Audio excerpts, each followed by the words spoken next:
Bonjour à tous et bienvenue dans cette vidéo. Aujourd'hui, nous allons traiter du F5, le F5 Freedom Fighter ou Tigre, fonction des versions. Pourquoi nous allons parler de ça cette semaine? Tout simplement parce qu'un F5E de l'armée de l'air suisse a eu un accident il y a quelques jours. Le pilote s'est éjecté, est en bonne santé. Vous avez peut-être vu les photos assez impressionnantes prises par un spotter au sol. Nous allons parler un petit peu de l'avion, un petit peu de l'accident, mais de manière très rapide, parce que forcément l'enquête est en cours et nous n'avons pas beaucoup d'informations, juste regarder un petit peu la séquence d'éjection. Et ensuite, derrière, alors j'ai fait une vidéo sur l'avion qui est censé remplacer le F-18 dans l'armée de l'air suisse.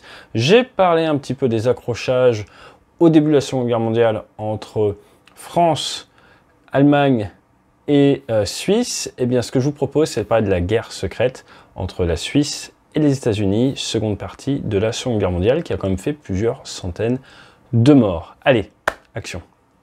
Ok, donc le F5, vous connaissez tous le F5, parce que c'est le MiG-28 dans Top Gun. Certains d'entre vous comprendront pourquoi je n'ai pas le polo aujourd'hui. Petit hommage à Top Gun. Va avoir les fins connaisseurs, n'hésitez pas à le marquer dans les commentaires. Et j'en profite pour vous dire que nous approchons des 100 000 abonnés. Alors, à peu près 65% des gens qui regardent la chaîne ne sont pas abonnés. N'hésitez pas à vous abonner parce qu'à 100 000 abonnés, je vous sors une vidéo super spéciale, super exclusive avec des enregistrements de visualisation tête haute en super étendard sur des vols d'entraînement de combat aérien à très basse altitude au-dessus de la France. J'ai 3 petites archives que personne n'a vues, assez sympas, et qui devrait vous plaire. Et je vais vous expliquer un petit peu ce qu'est le vol de jump. Alors si ça vous intéresse, n'hésitez pas à vous abonner et ça arrivera plus vite. Ok, donc le F5, qu'est-ce que je peux vous dire? Eh bien, si vous regardez de la timeline, l'histoire aérienne, le F5 est plus proche des frères Wright que de nous. Premier vol en 1959, mise en service en 1964, on parle d'un avion qui a une soixantaine d'années. Alors ça, c'est le Freedom Fighter, la version AB. Dans le cadre de l'armée suisse, c'était un F5E. Le E, c'est le monoplace, le F, c'est le biplace, qu'on appelle également le Tiger II. Ce qu'il faut savoir, c'est que c'est un avion qui a eu énormément de succès. Il y a eu près de 2800 exemplaires construits dans le monde, certains sous licence. C'est le petit chasseur costaud avec une excellente disponibilité. En termes de masse, on est sur du 4 tonnes à vide. C'est vraiment très léger. Un Rafale, c'est une dizaine, onzaine de tonnes. Et on est sur du 11 tonnes en masse max, un petit peu moins que le super étendard. Vous connaissez peut-être le T-38, avion d'entraînement de l'armée américaine. C'est sur le même design. Donc c'est vraiment un concept éprouvé. Ils ont eu quasi aucun souci d'un point de vue aérodynamisme. Vraiment un avion qui fonctionne très bien, qui est bien né, qui est simple et qui est tout en acier, tout en métal, en une seule pièce, qui est très costaud, avec deux petits réacteurs qui poussent un peu plus de 2 tonnes chacun. On est sur un truc vraiment simple. Il y a quand même un radar d'ancienne génération, forcément, plus que d'ancienne génération, mais éprouvé. Donc vraiment, voilà, on oubliait tout ce qui est commande de vol électrique, toutes ces choses-là. C'est un avion à l'ancienne et qui est utilisé par les Suisses pour la patrouille aérienne. Il y a d'ailleurs eu un accident il y a un peu moins de 2 ans où 2 avions sont rentrés dedans, mais là c'était voilà, c'est des erreurs de technicité, ça arrive, ça fait partie du métier, rien à voir avec l'avion. Donc vraiment un avion d'une bonne conception. Ce que je peux vous dire de plus, c'est que les Suisses ont fait une votation pour savoir s'ils allaient le remplacer par le Gripen, autre petit chasseur léger, et ça ne s'est pas fait.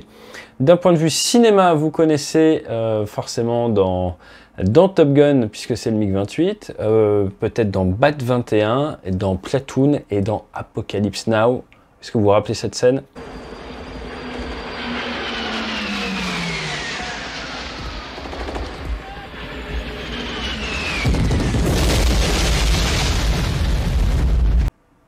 Voilà, l'odeur du napalm, ça vient du F5, je vous en parlerai à l'occasion de ce film. Donc qu'est-ce que l'on sait sur ce crash? Pas grand-chose, j'ai envie de dire, ce qui est un petit peu normal. On va regarder un petit peu les photos, et nous avons différentes photos qui nous sont arrivées. Différentes photos disponibles. Donc sur cette photo, on voit le ciel, on voit un F5 en train de brûler, hein, il semblerait que ce soit des flammes. Donc là, nous sommes un avion qui est en train de tomber, et vous voyez cette traînée, là, elle est vraiment juste au-dessus. C'est un peu comme Top Gun, la vrille à plat. Alors, je ne sais pas s'il est en vrille, je pense pas, mais il a l'air d'être vraiment zéro énergie, il est en train de tomber. Ce qui est quand même très rare hein, de voir ça, c'est vraiment des photos exceptionnelles. Pourquoi le réacteur est en flammes? Bien, il peut y avoir plein de raisons. C'est quand même pas banal, donc un souci au niveau du réacteur, peut-être il a pris des oiseaux, pris des pièces. Un pompage réacteur normalement ne crée pas d'incendie, donc c'est bizarre parce que là, si on perd un réacteur, on garde quand même de la vitesse, donc c'est à la fois de la trajectoire et du réacteur en même temps. Maintenant, si c'est un vol d'entraînement au combat, peut-être des manœuvres basse vitesse, je ne sais pas. Là maintenant, qu'est-ce que l'on voit? Eh bien, on voit bien ici traînée verticale, et là, j'ai l'impression qu'il y a l'impulsion d'éjection. On dirait qu'il y a l'éjection en cours, et ça a l'air de créer tout simplement une force qui peut-être, là je suppute, hein, aurait peut-être bougé un petit peu l'avion. Là encore, rien de moins sûr, mais regardez là de ce que l'on voit, on a l'impression qu'il tombe vraiment à plat de manière stable, et là il y a un changement au niveau de la trajectoire, il y a de l'avancement dans le plan horizontal, et ça ressemble à une éjection, surtout que vous voyez ici, là, eh bien, on semblerait qu'il y ait le déploiement du parachute, et puis là, peut-être le siège. Donc qu'est-ce qui est intéressant de dire? Eh bien c'est que sur le dos le pépère. Donc il est sur le dos là. Donc voilà, et après il finit sur le dos, on a les images à l'arrivée. Donc qu'est-ce qui est intéressant? Ce qui est intéressant, c'est regarder cette image là. Vous voyez, ils sont pas si hauts que ça. Hein. Ici on voit bien. Donc là vous voyez l'incendie qui était là, l'avion est maintenant sur le dos juste là, et notre pilote est là. Donc si vous regardez, il était temps de sortir de l'avion. Chose intéressante, vous voyez, le parachute n'est pas encore déployé, il y a sûrement beaucoup de vitesse verticale, donc je pense qu'il ne fallait pas traîner beaucoup plus pour sortir de l'avion. Un point intéressant, les sièges éjectables ont un système de séparation automatique entre le pilote et le siège. Ça marche avec une capsule barométrique à une certaine altitude, non pas hauteur, altitude. Il y a des réglages différents en fonction que vous voliez en montagne ou pas. Il faut savoir que si vous volez au-dessus de hautes montagnes, des fois il va falloir manuellement se séparer du siège de manière à s'assurer de ne pas taper la montagne. Là, alors il y a la vue, il y a le champ, il y a plein de choses, mais imaginez s'ils avaient été un peu plus vers le fond de la photo. Vous voyez le relief. Tout ça pour dire que de manière générale, les pilotes ont tendance à tirer la poignée d'éjection un peu tard, pour plein de raisons, pour plein de billets. Mais là, je suis très content que ça soit bien passé pour notre pilote. Donc c'est vraiment le gros point à retenir. Il s'est posé proche de son avion, ce qui vient bien confirmer le fait que la vitesse horizontale était très faible, la vitesse verticale devait être beaucoup plus forte, et il a été récupéré par un hélicoptère de secours amené en sécurité. Il semblerait que la flotte de F5 ait été arrêtée de vol, tant que voilà, toute la lumière n'est pas faite sur cet accident. Voilà ce que j'avais à vous dire sur cet accident de F5. Vous allez me dire, mais tu ne nous dis pas grand-chose. C'est déjà pas mal. Je ne suis pas là pour spéculer, c'est pas ce que font les professionnels. Donc, en résumé, c'est un avion qui existe depuis une 60aine d'années, qui est très fiable, 2800 exemplaires construits, ça marche très bien. Il y a clairement un feu au niveau d'un des réacteurs, si ce n'est les deux. Et on n'a plus de vitesse horizontale, on a de la vitesse verticale, on a une éjection qui, si vous voulez mon avis, est bien, mais ne devait pas être beaucoup plus tard. Donc très bonne chose de la part de notre pilote, que je salue s'il nous voit. Bon rétablissement, bon courage, les enquêtes c'est jamais sympa. Ça c'est la première partie de notre vidéo. Et je vous rappelle qu'à 100 000 abonnés, je vous fais une super vidéo, donc n'hésitez pas à cliquer. Là, je fais le youtubeur parce que j'ai vraiment envie qu'on la fasse, cette vidéo. Deuxième partie de la vidéo, je vous ai dit l'histoire secrète entre la Suisse et les États-Unis. Et oui, alors là, c'est grâce à vous, grâce aux gens qui m'ont mis des commentaires avec des liens, tiens, Athé va te renseigner là-dessus, que j'ai découvert cette sombre histoire. Je vous la fais courte, je vous la fais rapide, votre temps est précieux. Pour faire simple, vous avez les Suisses qui déclarent qu'ils sont neutres, très bien, jusque-là tout va bien. Mais pendant la Seconde Guerre mondiale, du coup, eh bien, il y avait des camps d'internement pour garder les militaires étrangers qui arrivaient dans le pays. Et donc vous avez un camp à Davos pour les officiers, et s'ils essayaient de s'enfuir, eh bien, il y avait un camp à Wau-Willersmaus, voilà, qui était un peu moins sympa, je pense. Et au niveau du matériel, les Suisses, comme on a dit dans l'autre vidéo, avaient du Bf-109, mais également du Morane-Saulnier avec du 3800. Comme je vous l'ai dit dans la dernière vidéo, 11 pertes allemandes pour 3 pertes suisses sur la première partie de la Seconde Guerre mondiale. Maintenant, ce qui nous intéresse dans cette vidéo, parce que moi je suis apolitique, hein, donc je balance un peu sur les Allemands, je balance un peu sur les Américains. En 1943, l'armée de l'air suisse a abattu des Anglais. Donc c'était le 12 et 13 juillet 1943 dans une vallée. Ils ont été abattus, ces bombardiers anglais, eh bien, par des défenses anti-aériennes suisses. Et ce n'est pas tout. Si vous regardez en octobre 1943, ce sont des B-24 Liberator américains qui ont été abattus eh bien, par du Messerschmitt 109 suisse. Seulement 3 survivants de tout l'équipage. Et si on regarde pour l'année 1943, vous avez un total de 6 aéronefs qui ont été... 6 aéronefs américains ou anglais détruits par l'aviation de chasse suisse et 4 aéronefs, donc ça fait un total de 10 aéronefs par la DCA. 36 victimes alliées dues à l'armée suisse en 1943. Je ne le savais pas, j'ai découvert ça en creusant un petit peu. Vous vous doutez bien que les Américains derrière, eh bien, ils auraient fait des erreurs de navigation. Alors je vous laisse creuser si ça vous intéresse, le passage de train allemand, toutes ces choses-là.